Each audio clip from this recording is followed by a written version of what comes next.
तो let's start. आज हमारी सेकंड डेमो क्लास है जो कि है व्याकरण के बारे में। अब व्याकरण के बारे में सीधी बात ये है कि जैसा कि हम जानते हैं संस्कृत एक बहुत ही एंशियंट लैंग्वेज है, पुरानी लैंग्वेज है, इंडिया में बहुत सालों से है। एक तरीके से वैदिक भी बोलते हैं इसे, क्योंकि वेदों में संस्कृत का उपयोग किया गया है। लेकिन वेदों में जो संस्कृत का उपयोग किया गया है वो काफी अलग है जो लौकिक है। तो उस वक्त लौकिक संस्कृत का लौकिक भाषा संस्कृत ही थी जब पहली बार लगभग कैसा कहा जाता है, वैसे दो मत हैं इस मामले में कि पाणिनि से पहले कोई व्याकरण नहीं हुआ करती थी।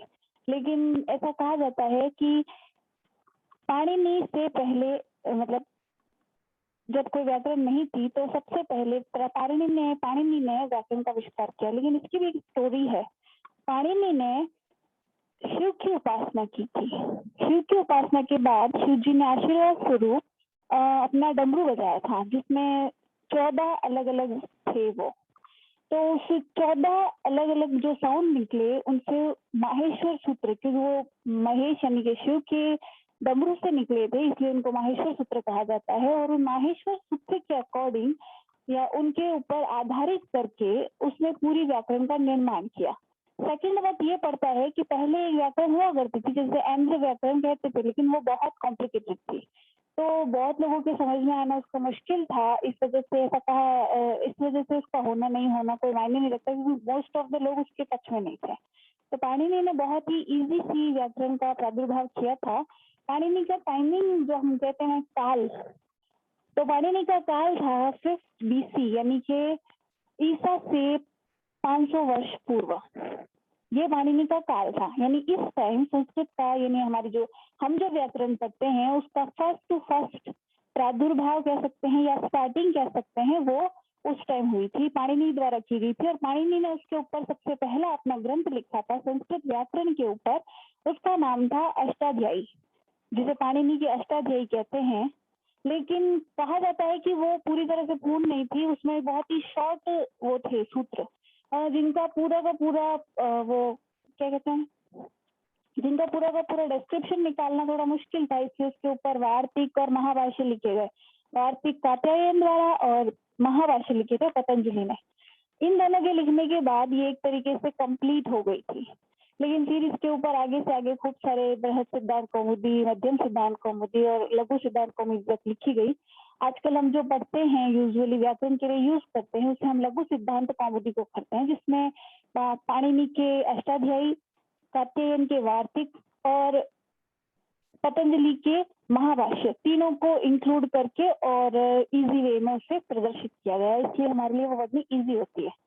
ठीक है, तो हम अपनी सिलेबस में या जो भी टॉपिक्स हैं उन्हें पढ़ते हैं, वो पढ़ते हैं लघु सिद्धांत कौमुदी से। फिर हम आते हैं व्याकरण। व्याकरण क्या है? तो ऐसे बोला जाता है कि वेद है, संस्कृत के अंदर कहा जाता है, जैसे कि हमारे भारत की जो पुरानी परंपरा है उसके अकॉर्डिंग कि वेद 4 है, लेकिन वेदांग वो है 6। शिक्षा, कल्प, व्याकरण, छंद, निरुक्त और ज्योतिष। कहा जाता है कि वेदांत जो वेदांग है उनका अध्ययन करना आवश्यक होता है। उसमें जो तीसरा है वो है व्याकरण। तो इस अकॉर्डिंग व्याकरण का अध्ययन काफी जरूरी माना जाता था उस वक्त। और हमारे जो ग्रंथ है, जो आयुर्वेद के ग्रंथ है, वो मैक्सिमम संस्कृत में लिखे गए हैं, इसलिए उसके लिए भी व्याकरण आवश्यक है। तो इस अकॉर्डिंग हम व्याकरण पढ़ते हैं। अभी संस्कृत के पाठ्यक्रम के अंदर संस्कृत व्याकरण के अध्ययन में हमारे सिलेबस के अंदर इतने पॉइंट्स हैं: संज्ञा, विभक्ति, संधि, षडंग प्रकरण, धातु प्रकरण, वाच्य प्रयोग, समास और प्रत्यय। जिसमें जो संज्ञा प्रकरण है उसके अंदर हम संज्ञा सूत्र पढ़ते हैं तरह तरह के, उनके बारे में हम स्टडी करेंगे। विभक्ति अर्थ है यानी विभक्तियों के क्या से अपन कह सकते हैं, जैसे कारक। ठीक है, फिर आते हैं संधि प्रकरण में, जिसमें हम संधि विच्छेद, संधि करना, संधि विच्छेद और इनसे संबंधित सूत्र पढ़ेंगे। षडलिंग प्रकरण के अंदर हम 6 लिंगों के अंदर जैसे किरण तिगन बोलते हैं उसे पढ़ेंगे। धातु प्रकरण के अंदर हम धातु रूप पढ़ेंगे। समास प्रकरण के अंदर समास पढ़ेंगे। प्रत्यय के अंदर जो ये प्रत्यय सिलेबस में है सिर्फ उन्हें पढ़ेंगे।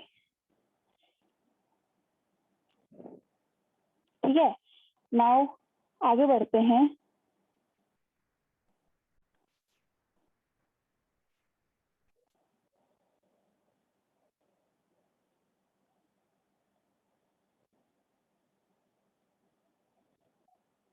व्याकरण। तो व्याकरण जो शब्द है उसकी निरुक्ति और व्युत्पत्ति पढ़ते हैं। निरुक्ति के अकॉर्डिंग व्याकरण में वि उपसर्ग, क्री धातु और लीट प्रत्यय लगा है, और इसका जो अर्थ है वो हम इसकी व्युत्पत्ति से बता सकते हैं, जो ये बोलती है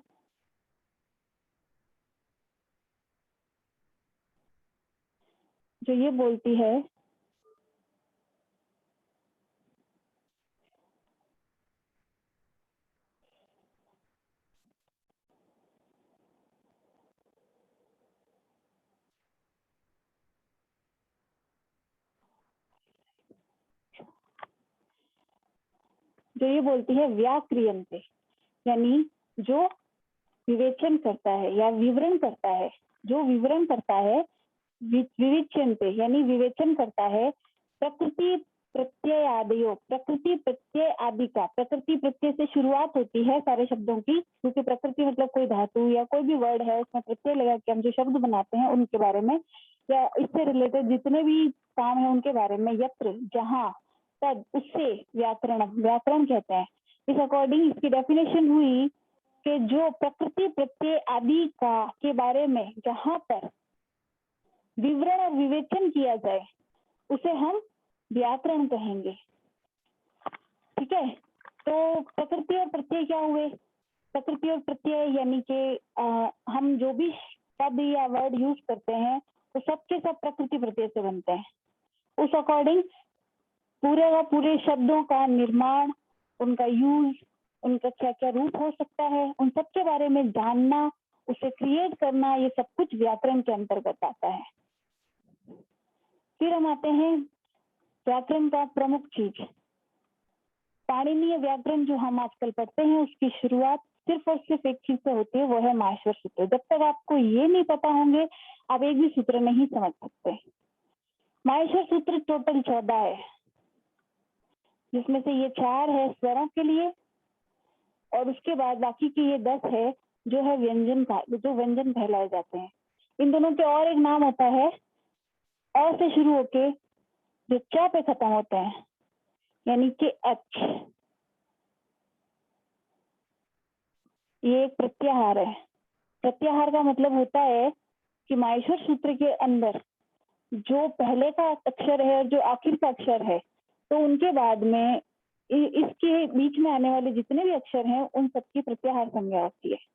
इस अकॉर्डिंग अच प्रत्याहार जो होगा उसके अकॉर्डिंग उसमें ये सब आएंगे, ये सारे वर्ण अच प्रत्याहार में आएंगे, और जो अच है वही सारे स्वर है। ठीक है, उसके बाद आते हैं ह से स्टार्ट होके जो ल पे खत्म होते हैं, हल। इस प्रत्याहार का मतलब होता है सारे के सारे व्यंजन।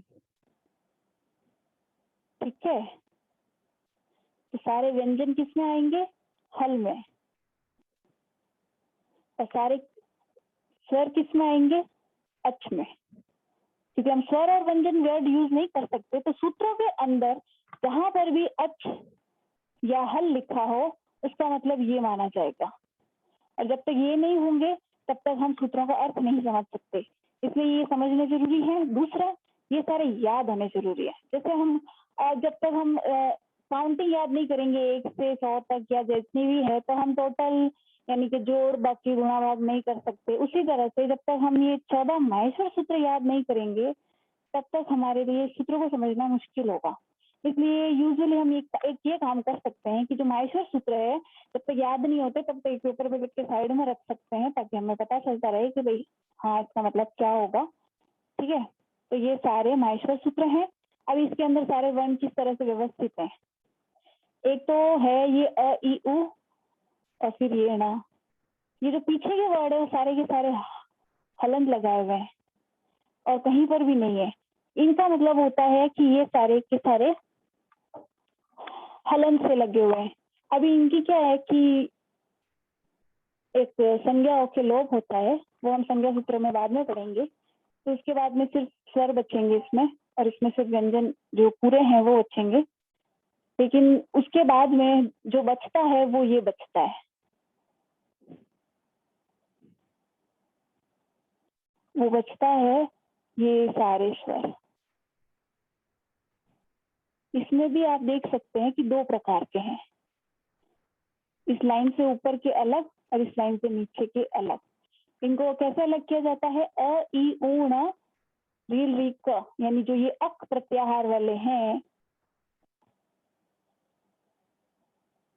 वो सारे के सारे सिंगल है, मतलब जो सिंगल वर्ण है वो है, और ये जो है वो संयुक्त है, डबल या दो अलग अलग स्वरों के मेल से बने हुए हैं। और ई मिल के ए बनता है और उ बन के ओ बनता है, और वहीं अगर उनमें मात्रा बढ़ा दी जाए तो आई और औ बनता है। हम इसको आई और औ पढ़ते आए हैं, लेकिन संस्कृत में इनको ए और अ पढ़ते हैं। तो ये हुए संयुक्त स्वर और ये हुए सिंपल स्वर। इन सबके जो खासतौर से जो ये 5 स्वर है जिन्हें सिंगल स्वर या मूल स्वर कहा जाता है, इन मूल स्वरों में इनकी एक फैमिली होती है 18-18 की, यानी कि एक स्वर अपने साथ 18 को लेके चलता है। इन 18 टाइप्स कैसे होते हैं? जैसे एक अ के 18 प्रकार, ये हम बाद में पढ़ेंगे। तो इस तरह से एक 18 की फैमिली होती है। ये सारी चीजें धीरे धीरे हम जब वर्ण पढ़ेंगे और संज्ञाएं पढ़ेंगे तो उसमें आराम से पढ़ पाएंगे। ठीक है, उसके बाद ये आते हैं व्यंजन। व्यंजन के अंदर भी तरह तरह के अलग अलग इनके नाम होते हैं कि कौन से व्यंजन किस प्रकार के हैं, कहाँ से बोले जाते हैं, उस अकॉर्डिंग।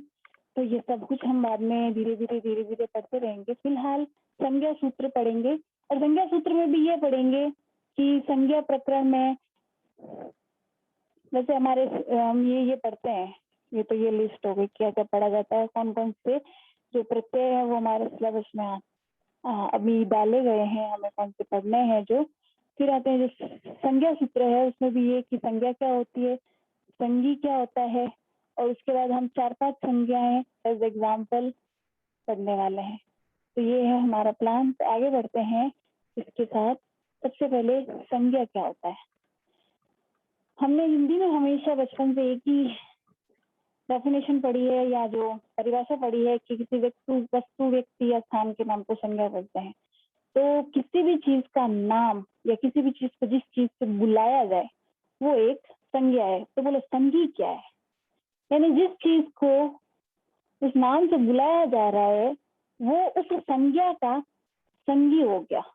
यानी कि ये मान लो ये एक पेंसिल है, हम क्या बोलेंगे इसको? पेंसिल। तो ये जो भी चीज है इसकी संज्ञा क्या हुई? पेंसिल।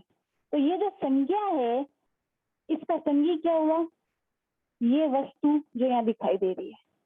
तो ये हुए संज्ञा और संज्ञी। अभी हमने जो आज तक में संज्ञा और संज्ञी पढ़े हैं वो हमेशा कोई वस्तु व्यक्ति या इस तरह के नाम होते थे। संस्कृत में जब हम आते हैं तो उसमें एक चीज और ऐड हो जाती है, उसके अंदर जरूरी नहीं कि वो चीज फिजिकली मौजूद हो, यानी कि जितने भी वर्ण हैं उनको भी हम संज्ञा में बोल सकते हैं, और वर्ण में भी उनमें जो होता है शब्द वगैरह वो संज्ञी हो सकते हैं।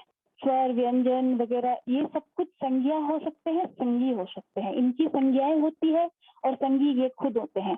यानी कि कोई एक शब्द का पार्ट है जिसकी संज्ञा हमने कुछ कर दी, लाइक इत संज्ञा कर दी, संयोग संज्ञा कर दी, संहिता संज्ञा कर दी, पद संज्ञा कर दी, और वो जो वर्ड होगा वो उसका संज्ञा हो जाएगा। जैसे पद संज्ञा हुई है किसी चीज की, तो वो जो पद है, मान लो तटती लिखा हुआ है, ये एक प्रकार का पद हो गया, इससे हम पद संज्ञा करेंगे तो ये हो गया पद। तो इस पद का संज्ञी क्या हुआ? ये एक शब्द एक पद का संज्ञी हो गया। अब तक हमने जो संज्ञाएं पढ़ी है उनकी संज्ञा हमेशा वस्तु व्यक्ति स्थान एक्सेट्रा फिजिकल चीजें होती है ये, लेकिन यहाँ पर जब हम व्याकरण पढ़ेंगे तो जो संज्ञी होगा वो कभी भी फिजिकल होना जरूरी नहीं है, उसमें हम एक वर्ड को भी संज्ञी मान सकते हैं। उस अकॉर्डिंग उसकी संज्ञाएं बदलती रहेगी और उन संज्ञाओं के अकॉर्डिंग उसकी जो नियति है वो भी बदलती रहेगी। नियति का मतलब उसके साथ क्या होने वाला है, ये सारी चीजें इस संज्ञा पर डिपेंड करती है, इस वजह से हम संज्ञा पढ़ते हैं। ठीक है, अब आगे बढ़ते हैं कि संज्ञा जो हम पढ़ रहे हैं उसमें भी कुछ एग्जाम्पल पढ़ते हैं डेमो क्लास। तो फिर सबसे पहले हम लेते हैं एक संयोग संज्ञा। हलो अनंतरा संयोग। सबसे पहले क्या है, हलो यानी हल, फिर अनंतरा,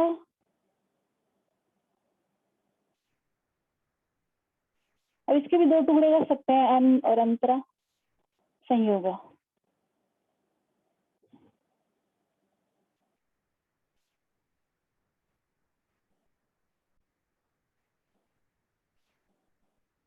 यानी हल, दो हल, अनंतरा, अगर उनमें बीच में अंतर नहीं है, अनंतर यानी अंतर के बिना अगर दो हल मौजूद हैं तो उसकी संयोग संज्ञा होगी। ठीक है, अब दो हल क्या होंगे, जहां तक हमने देखा था हल का मतलब होता है यहाँ से यहाँ तक, अगर इनके पीछे वाले ये पोर्शन हटा दिए जाएं तो जितने भी व्यंजन हैं तो सब के सब हल है।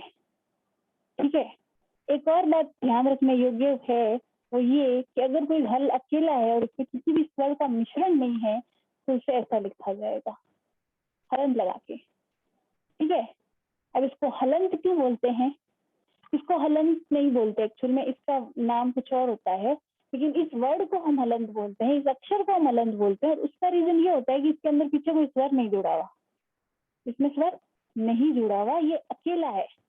अकेला है तो फिर ये जो शब्द जिसके अंत में ये है वो हलंत हो गया, क्योंकि वो व्यंजन से अंत हो रहा है। ठीक है, इस अकॉर्डिंग इसको हम हलंत बोलते हैं, हल से जो अंत हो।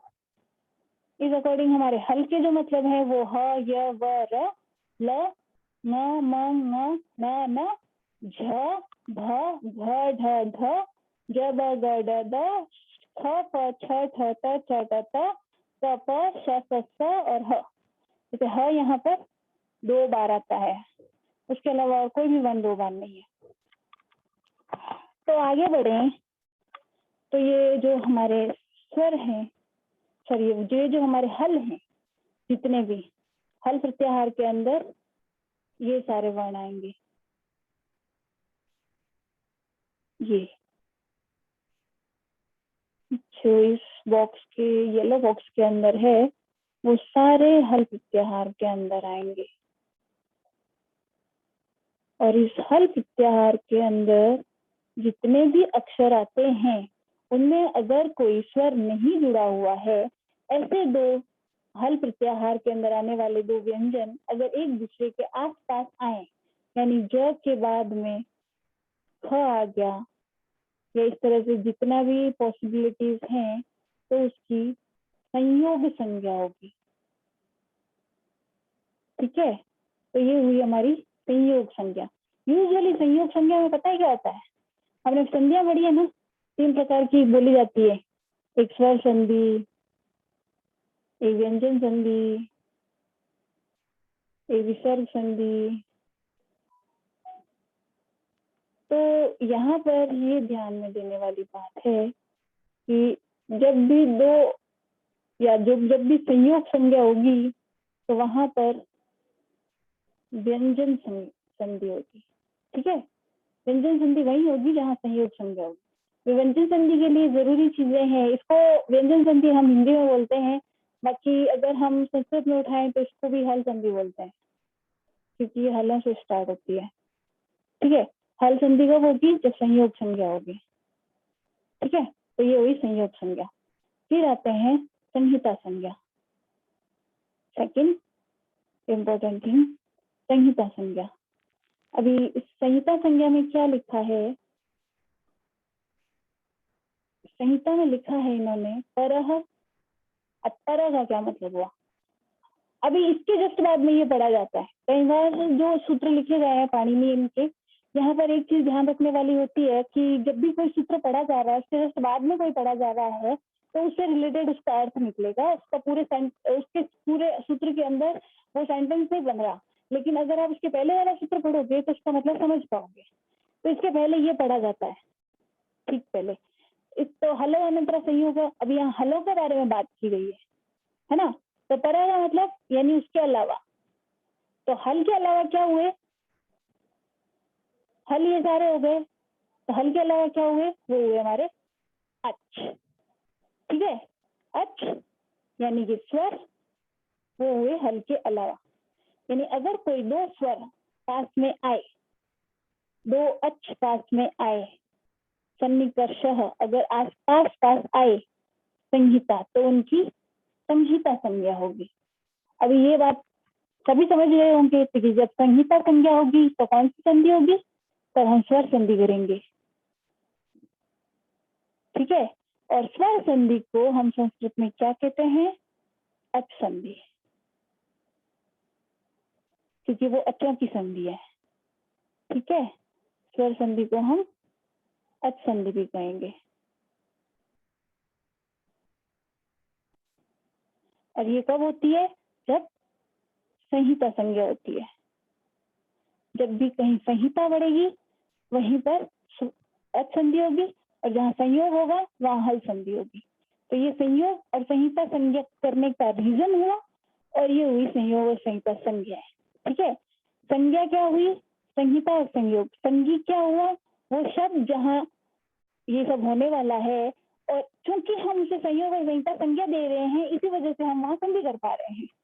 क्योंकि फिर उनके बारे में बात करेंगे तो कैसे करेंगे, इसलिए उनको एक संज्ञा दे दी, एक नाम दे दिया। जैसे मान लो एक जगह पे खूब सारे रास्ते चौराहे हैं, अगर हम उन गलियों के और चौराहों के नाम नहीं याद रखेंगे तो किधर से किधर जाना है हम किसी को बोल के नहीं बता पाएंगे। और जब कोई चीज बोल के या लिख के बतानी होती है ना, तो उन चीजों के नाम रख देने से चीजें आसान हो जाती है। इस अकॉर्डिंग संस्कृत व्याकरण में बहुत अच्छा काम किया हुआ है कि इसने हर चीज को नाम दे रखा है। इस वजह से इनके ऊपर एक्शन लगाना होता है ना जब, तो बहुत इजीली लगता है। फिर हमारी तीसरी आती है पद संज्ञा। ठीक है, पद संज्ञा। अभी पद संज्ञा के लिए जो सूत्र लगता है वो है सुप तिङंतम पदम। वैसे इसका एक और सूत्र लगता है, क्योंकि सिर्फ सुप और तिंग से होने वाले पद नहीं होते, उसके अलावा भी होते हैं। लेकिन अभी हम सिर्फ ये एक सूत्र पढ़ रहे हैं ताकि हमें एक बार समझ में आ जाए पद क्या होता है। सुप प्रत्यय और तिंग प्रत्यय, इनसे जो अंत हो, सुप और तिंग से अंत हो, जो सुप और तिंग से अंत हो,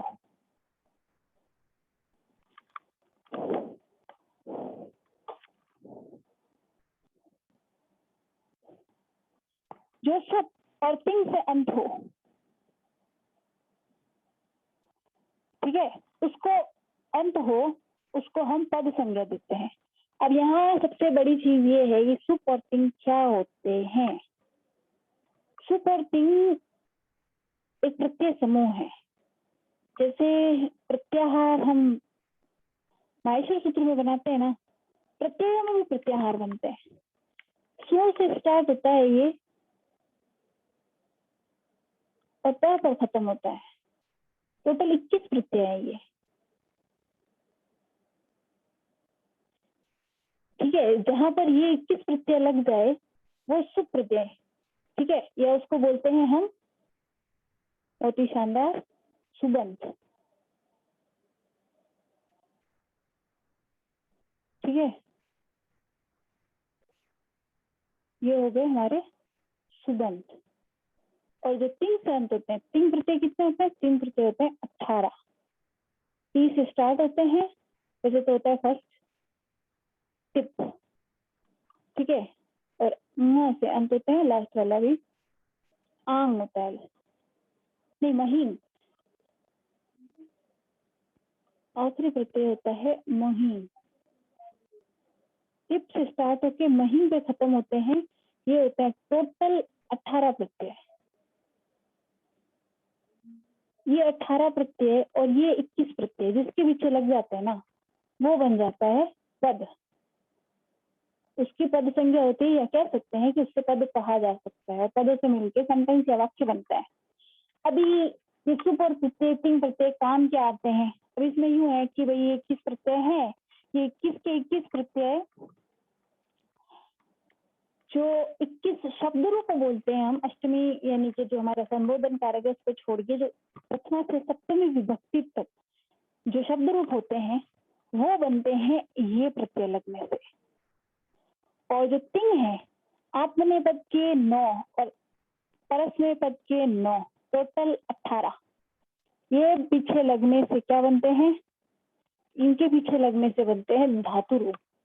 तो धातु रूप और शब्द रूप से जो वर्ड बनते हैं उनकी हम पद्य संज्ञा कर रहे हैं। और हमने ये धातु रूप और शब्द रूप ये सब कुछ समझाना बड़ा मुश्किल होता है, सिर्फ एक 21 लाइन के अंदर सबसे अंतम पद है। इसमें पूरा क्लियर हो गया कि हम कैसे पद बना रहे हैं। धातु रूप और शब्द रूप से मिलकर हमारे पद बन गए। ठीक है, इनको भी हम क्लासेस के अंदर प्रॉपर पढ़ेंगे सारे के सारे कैसे बनते हैं। वैसे बनाने का तरीका, शब्दों को बनाने का तरीका तो नहीं है हमारे सिलेबस के अंदर, पुराने सिलेबस में हुआ करता था क्योंकि तब संस्कृत के 2 पेपर होते थे, तब ये चीजें भी होती थी। अभी हमें सिर्फ शब्द रूप याद करना है, लेकिन हमें ये सुप्रत्यय भी एक बार देखने पड़ेंगे, कहाँ लगते हैं, कौन से होते हैं, इनको भी एक बार देखना पड़ेगा और याद करना पड़ेगा। ठीक है, तो हम तब क्लासेस के अंदर प्रॉपरली करेंगे। ये डेमो क्लास है, इसके अंदर जो पढ़ाया जा रहा है ऐसा मत समझना कि वो वापस दोबारा बताया नहीं जाएगा। जो हमारी रेगुलर क्लास होगी उसके अंदर सब कुछ कवर किया जाएगा, स्टार्ट से पूरा पढ़ा जाएगा। ये सिर्फ डेमो बताने के लिए है कि भाई हम किस तरह से पढ़ाएंगे, क्या समझाएंगे, क्या हमारा पैटर्न होगा उस अकॉर्डिंग। ठीक है, अभी हम नेक्स्ट लेते हैं पद के बाद में लोप संज्ञा। लोप संज्ञा, यहाँ लोप संज्ञा बता रहे हैं। ठीक है, लोप करने का सूत्र नहीं है ये। तो लोप क्या है यहाँ पर, अदर्शनम लोपा। किसी को दिखाई नहीं दे रहा है तो 1 मिनट।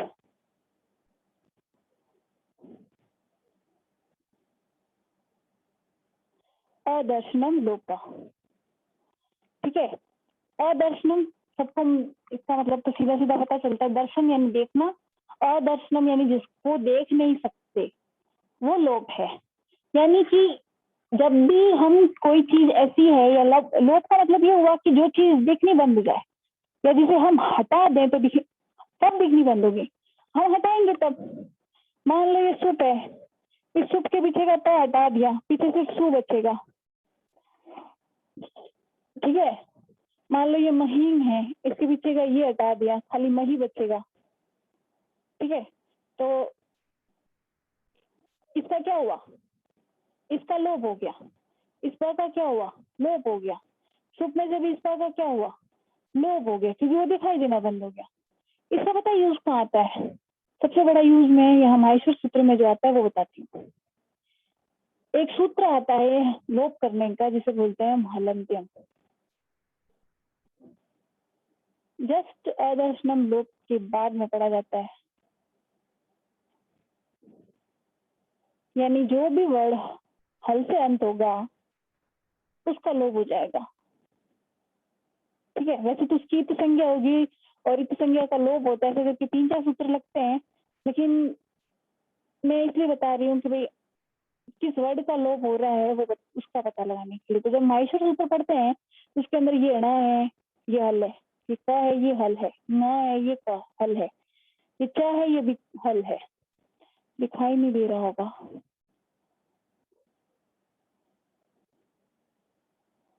ठीक है, ये सारे हल है। तो ये जो हल है इनकी संज्ञा होके इनका लोप हो जाएगा। इसीलिए तो जब हम अच पढ़ेंगे तो इसमें जितने भी हल है उनका अगर हम लोप कर दें तो पीछे क्या बच्चा, ये सारे स्वर है ना, क्योंकि लोप वाली चीजें तो गायब हो जाएगी, दिखाई नहीं देगी उस अकॉर्डिंग। इस वजह से ये हुआ अदर्शनम लोपा, यानी लोप संज्ञा का मतलब। और इस लोप संज्ञा का बहुत काफी यूज है, प्रत्याहार के अंदर सबसे ज्यादा आता है। प्रत्याहार में जितने भी हलंत्यम वाले वर्ड होंगे उनका लोप हो जाएगा। इस संज्ञा होती है, कुछ की ती संज्ञा होती है, कुछ की कुछ होती है, वो संज्ञा और भी अलग है। फिलहाल ये लोप संज्ञा हुई और दर्शनम लोपा। फिर आती है अनुनासिक संज्ञा। अनुनासिक संज्ञा, इसमें भी काफी सारे वो सूत्र लगते हैं जहाँ पे अनुनासिक संज्ञा का यूज होता है। और हर सूत्र इसीलिए संज्ञा इसीलिए होती है ताकि उसका हम बाद में इस्तेमाल कर सके। सर्वनाम संज्ञा, संयुक्त संज्ञा और ये पता नहीं क्या क्या संज्ञाएं होती है, सारी की सारी हम पढ़ेंगे रेगुलर क्लासेस के अंदर। तो मुख, नासिका, वचनो, अनुनासिका, ये अनुनासिक संज्ञा करता है सूत्र। अब ये बोल क्या रहा है? ये बोल रहा है मुख, नासिका, वचनो, अनुनासिका। मुख, नासिका, मुख, नासिका, मुंह और नाक से क्या एक साथ बोला जाता है? मुंह और नाक से एक साथ बोले जाने वर्ड है म, न, न, न। ये सारे के सारे जो 5 वर्ण हैं, ये वाले, ये मुख और नासिका से बोले जाते हैं। अगर आप में से सारे बोलने का ट्राई भी करें, नाक बंद करके बोल के ट्राई करना, इनमें से कोई सा भी नहीं बोला जाएगा, या बोला जाएगा तो थोड़ा अलग बोला जाएगा। ये नाक से बोले जाते हैं और मुंह से भी बोले जाते हैं, क्योंकि आवाज मुंह से ही निकल रही है, लेकिन इनमें नाक का यूज होता है। या फिर अनुस्वार, एक 5वां होता है अनुस्वार, जिसे हम बिंदी बोलते हैं। ठीक है, ये मुख और नासिका से बोले जाने वाले वर्ण हो गए। क्या, कौन कौन से? 5 ये और छठा अनुस्वार। ये मुख और नासिका से बोले जाते हैं क्योंकि इनमें दोनों का यूज होता है, अदरवाइज हम इनको नहीं बोल सकते। तो ये मुख नासिका से जो बोले जाते हैं, या मुख नासिका वचनों जो बोले जाते हैं, वचनों, अनुनासिका, उनकी अनुनासिक संज्ञा होती है। ठीक है, जब हम अनुनासिक संधि वगैरह पढ़ेंगे ना, तब ये बहुत काम आता है। इसलिए इनकी अनुनासिक संज्ञा होती है, ये हुई अनुनासिक संज्ञा।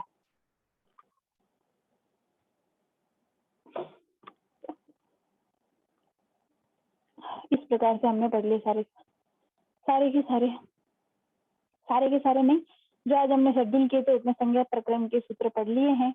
इसी प्रकार से हम विभक्ति, संधि, स्त्रीलिंग वगैरह सारे व्याकरण के सूत्र, फिर उनका यूज, इस तरह से पढ़ते रहेंगे। तो ये थी आज की डेमो क्लास। पसंद आए तो लाइक, कमेंट, शेयर कीजिएगा।